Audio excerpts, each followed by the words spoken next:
ఇందూరులో water contaminate అయ్యి దగ్గర 11 members ఆ వాటర్ తాగి 11 మెంబర్స్ చనిపోయినరు.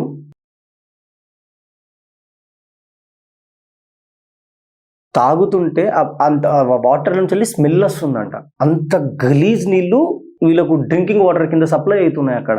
దానివల్ల 11 మంది చచ్చిపోతే 270+ హాస్పిటలైజ్ అయిపోయినరు.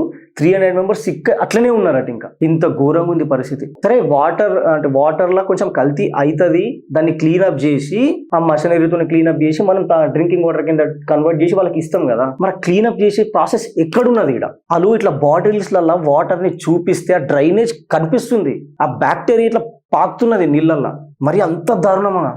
ఇంత గలీజ్ వాటర్ ని పబ్లిక్ ఇస్తారా? ఈ కంటామినేట్ వాటర్ తాగడం వల్ల డయేరియా వచ్చి వామిటింగ్స్ తోని పబ్లిక్ కింద మీద అయిపోతూ హాస్పిటల్లో జాయిన్ అయిపోతున్నారు. డాక్టర్లే చెప్తున్నారు ఇది ఇంత గలీజ్ వాటర్ తాగడం వల్లనే ఇట్లాంటి సిచ్యువేషన్ ని పబ్లిక్ ఫేస్ చేయాల్సి వస్తుంది.